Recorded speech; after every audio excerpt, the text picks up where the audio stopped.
자, 오늘 9월 12일입니다. 토요일 아침이네요. 자, 오늘 예레미야 31장 우리 10절부터 20절까지 함께 보겠습니다. 우리 예레미야 31장 우리 10절부터 20절까지 오늘 하나님께서 주시는 말씀입니다. 주님의 음성으로 듣고 우리가 함께 봉독하도록 하겠습니다. 오늘 드디어 회복의 좀 구체적인 그림들이 몇 가지 나타납니다.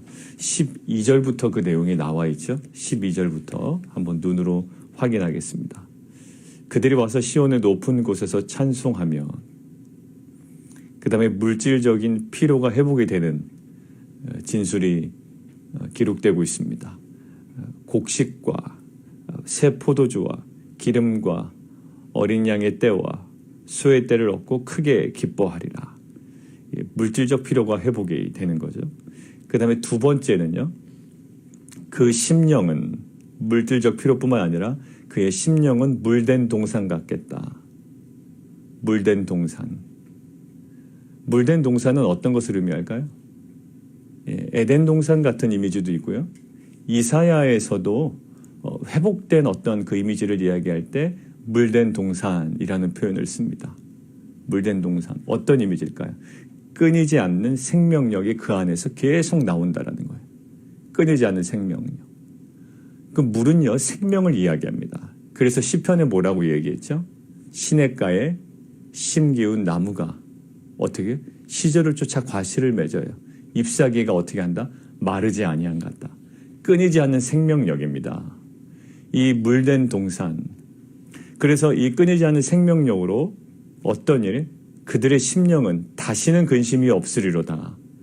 근심이 없다라는 그 히브리어 원어를 조금 더 맞게 번역을 해보면 이런 거예요. 다시는 기력을 잃지 않을 것이다. 다시는 기력을 잃지 않을 거래. 왜? 물된 동산이 주는 그 생명력이 있기 때문에. 자, 첫 번째 어떤 회복? 물질적인 피로 회복. 두 번째, 그 심령의 그 물된 동산으로부터 공급되는 그 생명력으로 기력을 잃지 않은 그런 회복이에요. 심령의 기력의 회복. 세 번째는요. 기쁨의 회복입니다. 근데 기쁨의 회복에서 우리가 주목하는 점이 있어요. 우리가 예전에 새벽에 나눌 때 거기 보면 내가 그들의 슬픔을 돌려서 즐겁게 하며 그들의 근심으로부터 기쁨을 얻게 할 것입니다. 이것이 새벽에 한번 나눴었죠. 예전에 이 본문은 아니지만 왜 이 부분이 참 감사하게 감격적으로 또 소망이 됐냐면 슬픔은 여전히 있고요. 새로운 기쁨을 주시는 게 아니라고 그랬어요. 그 슬픔이요. 기쁨이 돼버리는 거예요. 즐거움이 되는 겁니다. 여전히 경제적인 문제가 있고 또 여러 가지 환경적인 문제가 있지만 하나님께서 그거를 덮을 만한 기쁨을 주시는 것, 그것도 하나님의 은혜인데요. 오늘 본문에서 얘기하는 것들은 어떤 겁니까? 그 슬픔이 즐거움이 된대요. 그리고 그 근심으로부터 기쁨을 얻게 된대요. 우리가 근심하던 그 문제가 오히려 기쁨의 이유가 된다는 거예요. 이것은 하나님께 주시는 놀라운 은혜와 또 회복의 정말 중요한 그림입니다. 기쁜 일이 아무리 많으면 뭐예요? 근심 걱정이 사라지지가 않으면. 그런데 오늘 본문은 그 근심이 그리고 그 슬픔이 오히려 즐거움과 기쁨이 된다는 거예요. 자, 네 번째 회복이 있는데요. 14절이에요. 내가 기름으로 제사장의 마음을 흡족하게 한다. 내 복으로 내 백성을 만족하게 하리라. 제사의 회복입니다. 한마디로 예배의 회복이에요. 왜냐하면 물질의 필요가 충족이 되니 양떼들이 많아지다 보니까 온전한 제사를 드릴 수 있는 거예요. 구약 시대에는 그 동물의 제사가 굉장히 필요했잖아요. 그러니까 온전한 제사, 풍성한 제사가 하나님께 올려드리는 겁니다. 자, 물질의 필요가 회복이 되고 심령의 기력이 회복이 되고 또 기쁨이 회복이 돼요. 그 기쁨은 근심으로부터의 기쁨이에요. 슬픔으로부터의 또 즐거움이라고요. 그리고 제사의 회복이에요. 예배의 회복이에요. 자, 그런데 이러한 회복이 자, 눈에 띄는 하나의 그 앞절에 나오는 하나의 포인트를 우리가 잡아가면서 이야기를 해야 될 것 같아요. 자, 11절에 여호와께서 야곱을 구원하시되 그들보다 강한 자의 손에서 속량하셨다. 그래서 이러한 12절에 또 14절까지의 이런 구체적인 회복의 모습이 우리 가운데 주어진다. 이스라엘 가운데 주어진다라는 거잖아요. 근데 거기에 우리가 좀 포인트를 가지고 묵상할 거는 11절에 있는 구원이라는 거예요. 구원. 야곱을 구원하시고 강한 자의 손에서 속량의 동그라미. 이거는 어떤 의미일까요? 구원하시고 속량하셨다라는 이 히브리어의 전제되는 의미는 이거예요. 대가를 지불하고 되찾는 의미가 이 두 단어에 동시로 들어가 있습니다. 그냥 이루어지지 않아요. 반드시 대가를 지불하고 되찾는 거예요. 결국 이 회복, 12절부터 14절까지 회복은 우리가 그동안 한 주간 동안 계속 묵상해 왔어요. 그 회복은 회개가 필요합니다. 또 돌이킴이 필요합니다. 그 죄에 대한 뉘우침이 없이는 그냥 은혜로 얻어지는 것이 아닙니다. 물론 하나님께서 전적으로 주시는 것이긴 하지만 우리가 아주 뻔뻔스럽게 그 회복을 그냥 받아 누릴 수 있는 것은 아니다라는 거예요. 하나님께서 분명히 필요한 우리에게 요구하는 일어나기를 원하는 일들이 있다고 그랬죠. 자, 보세요. 구원하시고 속량하셨다. 뜻이 뭐라고요? 죄의 어떤 그 모든 대가를 지불하고 되찾는 거예요. 그러니까 결국 지금 12절부터 14절의 이 회복은요. 죄에 대한 대가가 지불된 후에 얻게 되는 회복을 이야기한다고요. 자, 그런데 오늘 본문에서 그게 아주 명확한 그림으로 나타납니다. 어딜까요? 18절이에요. 18절. 에브라임이 스스로 탄식함을 내가 분명히 들었노니, 탄식함, 거기 동그라미 치시죠. 회복이 일어나기 전에 이 탄식함이 있었어요. 어제 어떤 말씀이 있었습니까? 어제는 울며 돌아오리니라는 거예요. 그러니까 우리가 진정으로 하나님께서 우리에게 부어주시고 우리 가운데 성취하시려는 그 회복에 있어서는요. 우리 인간의 이러한 울며 돌아오고 이 탄식함과 이 애통함이 반드시 우리에게 필요한 과정이었던 거예요. 자, 18절 탄식함, 어떤 탄식함일까요? 그 탄식함의 내용이 이제 그 밑에 바로 나와 있습니다. 주께서 나를 징벌하심에 인식하는 거예요. 아, 이게 하나님께서 주시는 징벌이구나. 이것들이 하나하나 깨달아지는 과정이 있습니다. 이러면 이제 회복이 되어가는 거예요. 근데 보통 회복이 안 될 때는 어떻습니까? 재수 없어 이런다고요. 그냥 안 좋은 일이 벌어진 거지. 무슨 하나님의 징계야. 회복이 될 리 만무합니다. 그 깨달음이 없는 사람한테 하나님께서 왜 회복을 허락하시겠어요? 부모 입장에서도 깨달음이 있는 자녀에게 회복을 줍니다. 뭔가 보상을 주고요. 그에 합당한 일을 부모가 한다고요. 근데 깨달음이 없는 자녀에게 왜 회복을 허락하겠냐고요. 인간적인 부모도 그러할진데 하나님께서는 오죽하시겠어요? 근데 이 회복을 경험한 이스라엘에게 보여지는 모습이 있는데요. 아, 주께서 나를 징벌하셨구나 라는 깨달음이에요. 그리고요, 멍에에 익숙하지 못한 송아지 같은 내가 징벌을 받았구나.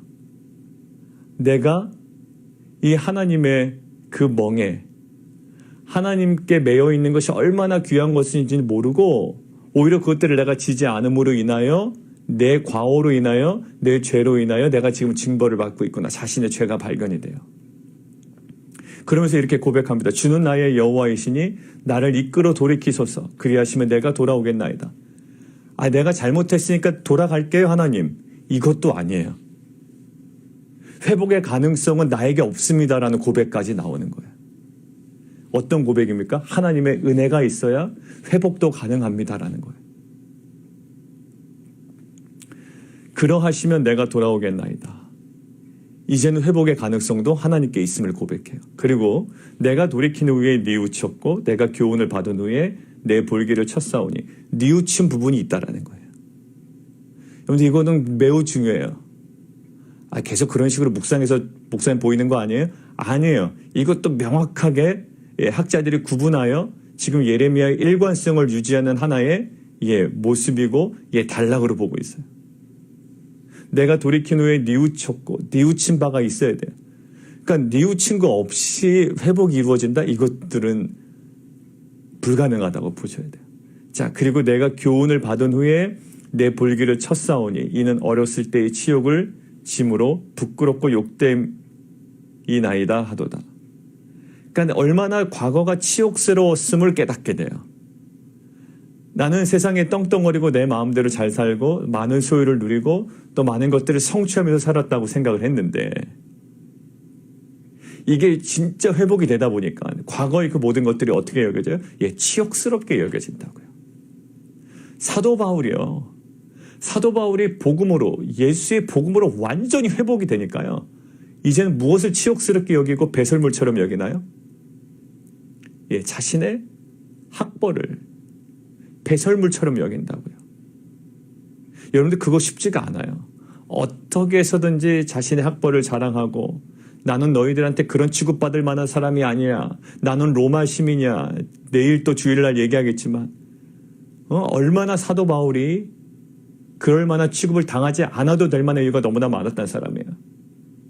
학벌에서 그들과 뒤지지 않아요. 로마 시민권자라고요. 그리고 유대인이라고요. 더러운 꼴 안 봐도 되는 사람이 한마디로. 그런데 그것들을 다 당합니다. 오히려 당합니다. 오히려 과거의 그 모든 것들을 치욕스럽게 여겨요. 남들은 그거 얘기하면 자랑스럽게 여길 거예요. 모세가 바로 그러했어요. 모세가 애굽의 왕자의 시절을 동경하나요? 그렇지 않아요. 오히려 자기 백성들과 함께 고난받는 것을 더 좋게 여긴다고요. 왜요? 예, 회복이 되는 사람들은 그렇게 돼요. 과거에 떵떵거리고 과거의 세상에 짓눌려서 그렇지만 세상에 발맞춰서 살았던 그 모든 것들이 사람들이 보기에는 굉장히 좋아 보이고 꾀가 있어 보이고 지혜로워 보이지만 무엇을 여긴다? 예, 치욕스럽게 여긴다고요. 막 구토까지 난다고요. 냄새가 난다고요. 이게 뭐예요? 예, 회복이 된다라는 거예요. 자, 오늘 뭐라고 그랬죠? 구원과 속량, 이 단어 속에서 우리가 무엇을 발견한다? 예, 이것에 대한 회복, 12절부터 14절의 회복은 죄에 대한 대가가 지불된 후에 얻게 되는 회복입니다. 라고 말씀드렸어요. 근데 그 모습이 18절부터 지금 에브라임의 탄식함을 통해 우리에게 나타나고 있는 거예요. 오늘 저녁에는 이 부분을 가지고 기도하려고 합니다. 이따 새벽에도 우리가 기도하겠지만 이 탄식함이 우리에게 있는가? 그러니까 우리에게는 왜 회복함이 없습니까? 라고 먼저 주장하기 전에 먼저 하나님께 막 대들기 전에 하나님 왜 나에게는 회복함이 없습니까? 라고 얘기하기 전에 우리는 18절 이하를 우리는 붙잡고 묵상을 해야 되는 거예요. 이럴 때 하나님께 허락하신 은혜가 있죠. 20절. 에브라임은 나의 사랑하는 아들, 기뻐하는 자식이 아니냐. 내가 그를 책망하여 말할 때마다 책망했어요. 하나님. 분명 하신 거 맞아요. 그런데 그때마다 깊이 생각하노라 밑줄 그어놓으시고요. 분명히 기억하고 있다라는 뜻이에요. 분명히 기억하고 있다.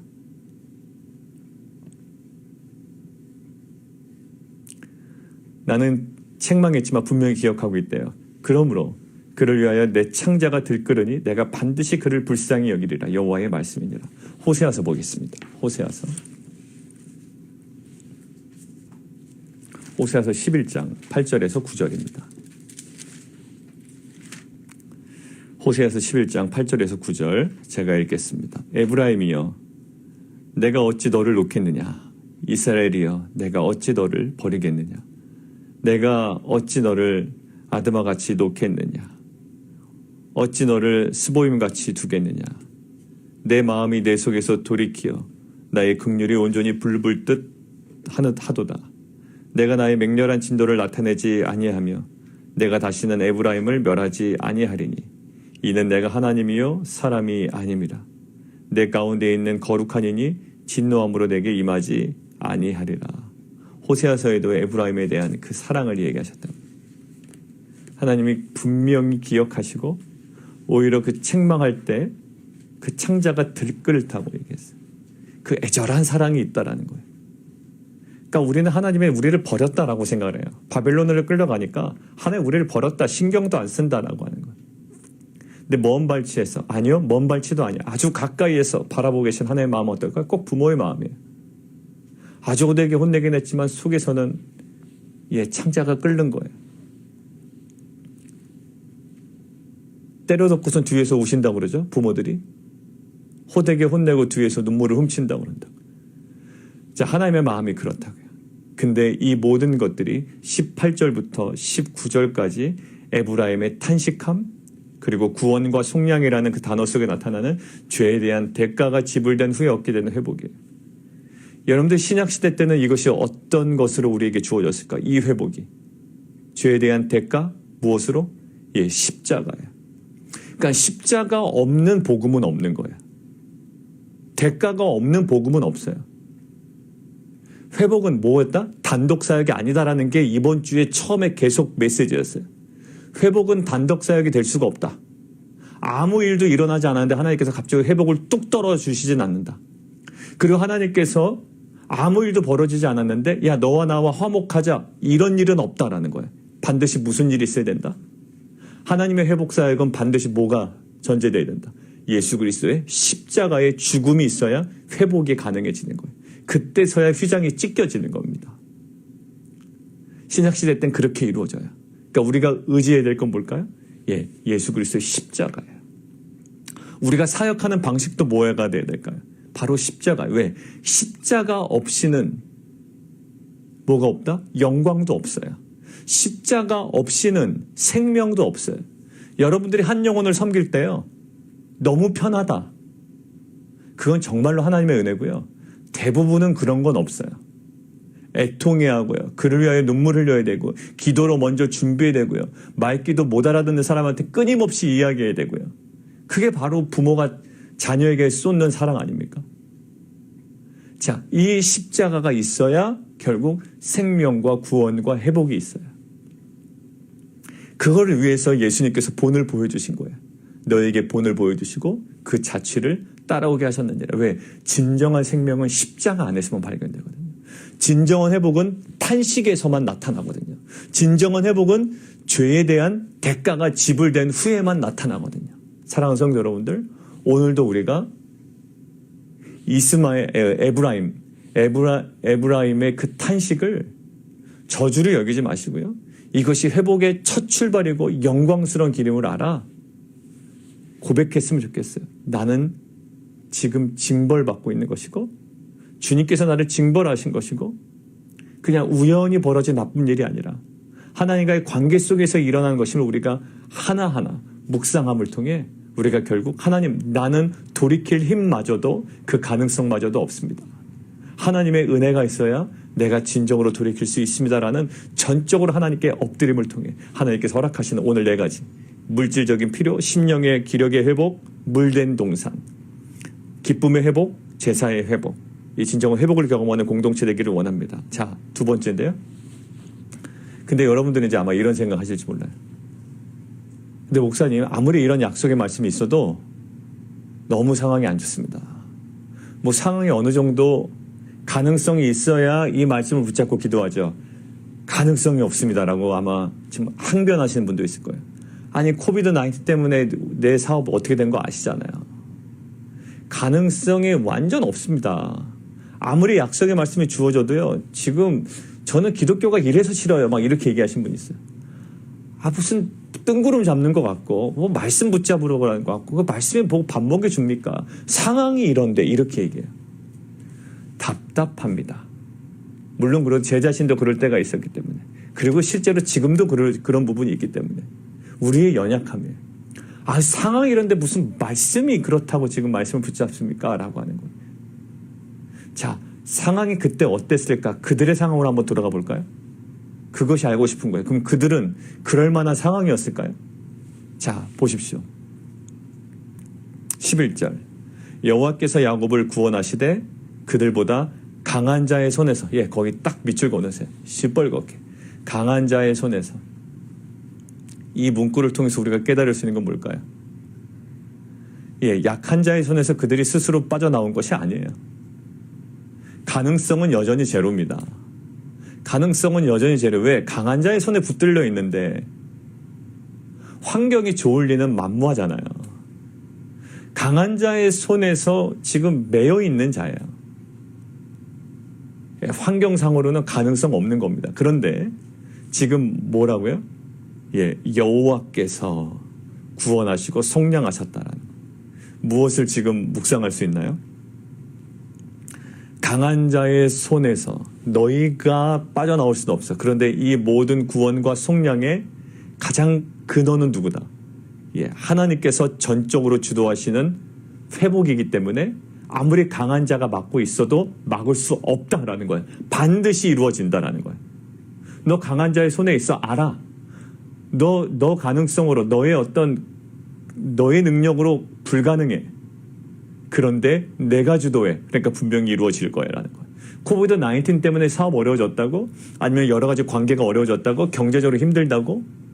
그래서 말씀 붙잡고 기도하는 것이 무슨 우리에게 능력이 되고 은혜가 되냐고? 아니야. 오히려 그렇기 때문에 그거를 초월하여 역사하는 그 모든 것들을 주관하고 계시는 내가 지금 이것들을 이룰 거야. 그러니까 강한 자의 손에서 속량하셨다라는 것은 뭐냐면 결국 너희가 패배했던 그 원인을 내가 제거하고 오히려 강한 자의 손에서 오히려 승리를 경험하고 회복하게 할 거라는 거예요. 바벨론 누가 무찔렀나요? 지금 바벨론에게 끌려갔던 남유다가 누가 바벨론 이겼나요? 남유다가 이긴 거 아니에요. 누가 이겼나요?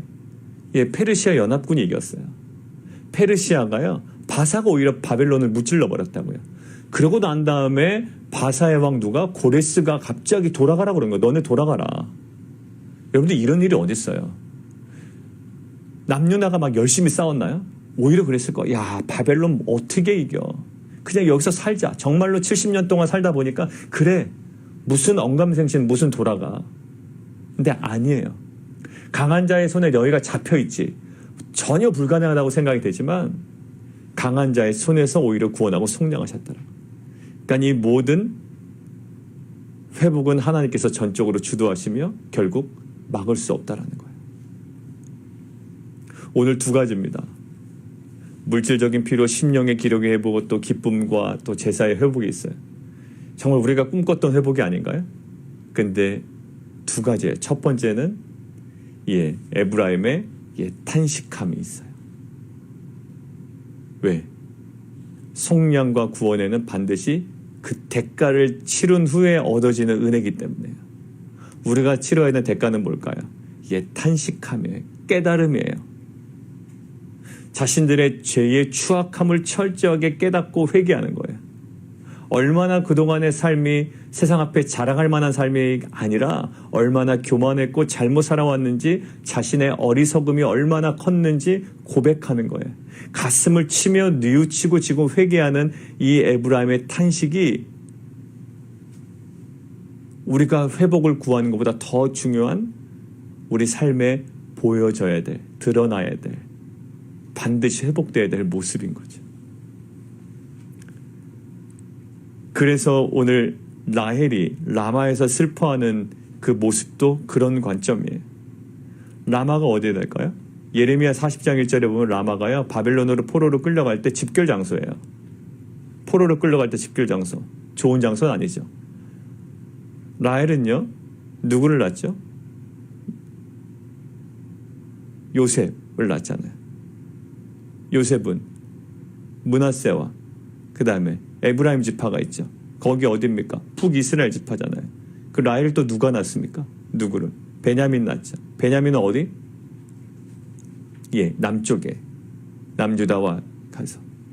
자, 그래서 이 라헬이라고 그러면 북이스라엘과 남유다를 아우르는 어떤 그 포로로 끌려갔던 그 애통함을 상징적으로 나타내는 거예요. 자, 그런데 보세요. 그가 자식이 없어서 위로받기를 거절하는도다. 여호와께서 이와 같이 말씀하시니라. 내 울음소리와 내 눈물을 멈춰라. 라헬에게도 뭐가 있었나요? 울음소리와 눈물이 있었어요.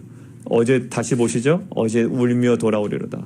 오늘 누가 있었죠? 에브라임의 탄식함이 있었고요. 오늘 라헬의 눈물과 울음이 있어요.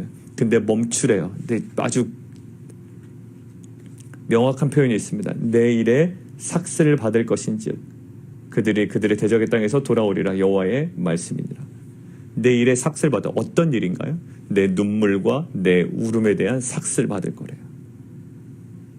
에브라임도 결국 뭐에 대한? 에브라임의 탄식함에 대한 삭슬 받은 거예요. 어떤 삭? 회복이에요. 여러분들, 우리 안에 진정한 회복은요, 망가진 하나님과의 관계를 돌이키는 거예요. 자신이 얼마나 교만하고 목이 곧게 살아왔던 백성인지, 얼마나 형편없이 어리석게 살아왔는지를 날마다 깨닫는 거예요. 우리가 날마다 회복을 경험하는 자는 뭘까요? 날마다 주 앞에 회개하는 자예요. 이러한 회복이 값없는 회복이 아니라 값싼 회복이 아니라 진정한 이런 회복이 있기를 원하고요. 그러나 그래도 우리는 정말로 철저한 절망 속에 있습니다라고 항변하는 성도님들 계시다면 이거예요. 강한 자의 손에서 속량하셨어요. 결국 회복은 우리에게 있는 가능성으로 얻어지는 것이 아니라 전적으로 하나님께서 주도하시는 회복이에요. 결국 아무도 막을 수 없다. 반드시 행하신다라는 거예요. 그 하나님에 대한 신뢰와 믿음과 소망을 두고 오늘도 나아가는 귀한 공동체 되기를 원합니다. 함께 기도하겠습니다. 오늘 12절부터 14절 물질적인 필요의 회복, 그다음에 물된 동산, 끊이지 않는 그 생명력, 그 수련의 기력이 회복이 됩니다. 다시는 기력을 잃지 않는 그러한 생명력이 회복이 되죠. 기쁨과 또 제사의 회복이 돼요. 근데 이것들은 무엇으로요? 예, 대가를 치르는 거예요. 뭘까요? 대가는 진심 어린 회개예요. 여러 가지로 표현됐지만 깨달았습니다. 예, 이것이 징벌인 줄 알았습니다. 이 모든 것들 뭘까? 예, 진심 어린 회개예요. 진심 어린 회개. 그냥 회개의 모양을 하면 안 돼요.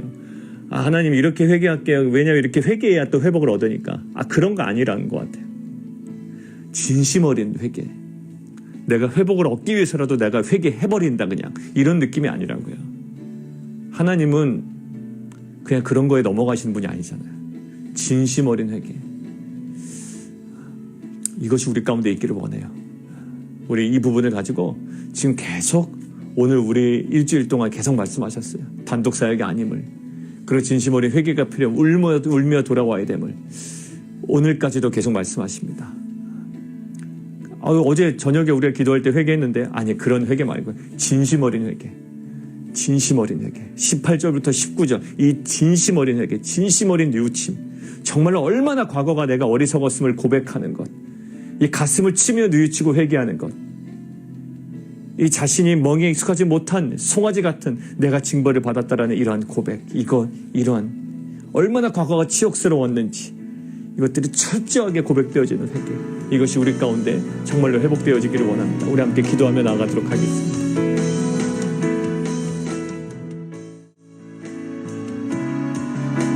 우리가 함께 또 기도했으면 좋겠는데요. 지금 대가를 치르고 계신 분들이 계십니다. 어떤 대가요? 예, 누군가의 회복을 위해서 대가를 치르고 계신 분이 있다. 그 십자가에 예수님이 보이신 그 삶을 그 본을 받아 그 자취를 따라가 그 십자가의 삶으로 지금 대가를 치르고 계십니다. 그런데 그 대가는 결국 그 영혼의 회복으로 나타날 줄 믿습니다. 이것들이 끊이지 않았던 것이 초대교회의 모습이었어요. 대가를 주저하지 않아요. 내가 잘못한 것도 아니에요. 내가 받아야 될 그러한 억울한 취급도 아닙니다. 그런데도 내가 받아버리는 거예요. 왜? 예수님께서 예루살렘으로 걸어가셨거든요. 복음서에 보면 예루살렘을 걸어가십니다. 그게 뭐예요? 그게 엑소더스라고 딱 생각을 하신 거예요. 걸어가십니다. 사도 바울이요 예루살렘으로 가는 거예요. 가면은 붙잡힘이 있고 환란이 있고 결박이 있다고 그러는데 가요. 왜? 예수님이 그렇게 가셨거든요. 붙잡힐 거야? 예, 그럼 도망가야 되겠다. 예, 도망도 많이 다녔던 사도 바울이기 때문에 충분히 도망갈 수 있어요. 그런 환상을 보면. 근데 가요. 왜?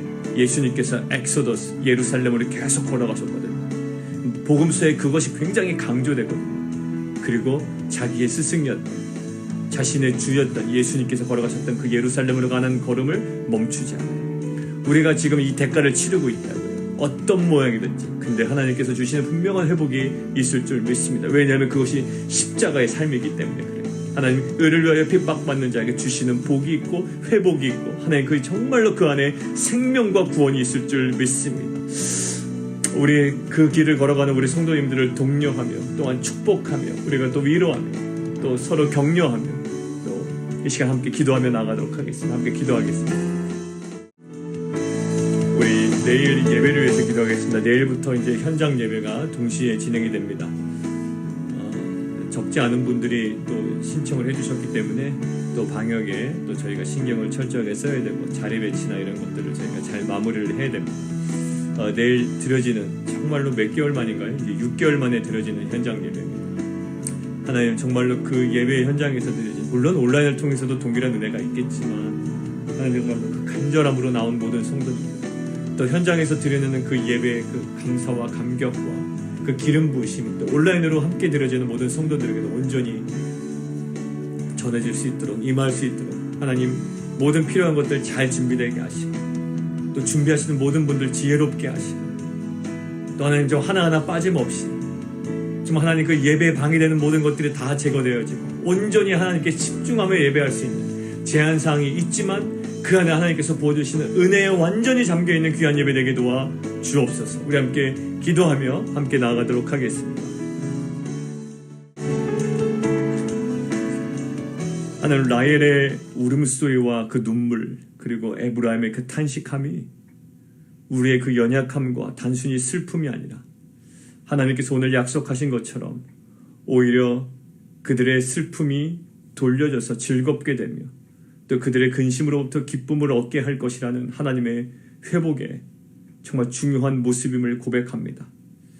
오늘도 우리 안에 에브라임의 그 탄식함이 고백되어지게 하시고, 하나님 과거에 살았던, 얼마나 잘못 살았는지, 얼마나 어리석게 살았는지, 그리고 그 과거의 그 모든 우리의 영광이 얼마나 치욕스러웠던 삶인지를 철저하게 깨닫고 뉘우치고 돌이키고 회개함으로 말미암아 하나님께서 계획하신 그 놀라운 회복의 은혜를 누리는 귀한 공동체 될 수 있도록 주님 인도하여 주옵소서.